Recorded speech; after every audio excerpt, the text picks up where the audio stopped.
কুমিল্লা ২ আসন থেকে নির্বাচিত মাননীয় সংসদ সদস্য জনাব মোহাম্মদ সেলিম ভুঁইয়া। বিসমিল্লাহির রহমানির রহিম।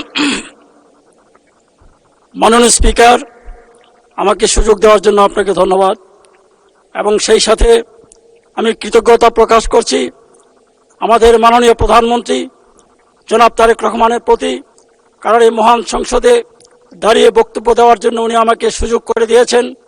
আমার নির্বাচনী এলাকা কুমিল্লা ২ হোমনা এবং তিতাস। এই হোমনা এবং তিতাস একেবারেই একটা অনুন্নত এলাকা, এখানে রাস্তাঘাট বলতে কিছুই নেই। আজকে যে বিষয়টি নিয়ে আমি এখানে উত্থাপন করছি সেটি হলো হোমনা একটি সরকারি হাসপাতাল আছে, যে হাসপাতালে রোগীরা যায় হাসপাতালে চিকিৎসা করার জন্য, কিন্তু ওই হাসপাতালে কোনো সুস্থ ব্যক্তিও গেলেও সে রোগী হয়ে ফিরে আসে। তো সুতরাং এই হাসপাতালে 50 শয্যা বিশিষ্ট একটি হাসপাতাল, নাই এখানে ডাক্তার। সেখানে একটি ডাক্তার থাকার জন্য যে ডরমিটরি থাকে, সেই ডরমিটরিটা দীর্ঘদিন যাবৎ অকেজো এবং এটা পরিত্যক্ত। সেই ডরমিটরিটা যদি নির্মাণ করা না হয়, কারণ ম্যাক্সিমাম ডাক্তারই ঢাকা থেকে যায়, কিন্তু তারা সেখানে থাকার জায়গা না থাকার কারণে সেখানে তারা থাকে না এবং ম্যাক্সিমাম সময় দেখা যায় তারা দায়িত্ব অবহেলা করে। সেই জন্য এখানে একটি ডরমিটরি করা খুবই প্রয়োজন।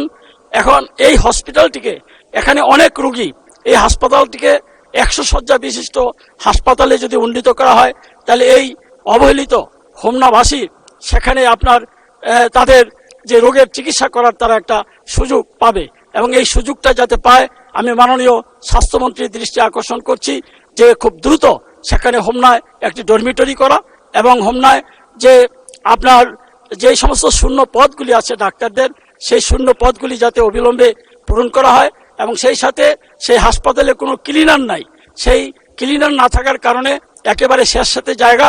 এবং ধন্যবাদ মাননীয় সদস্য।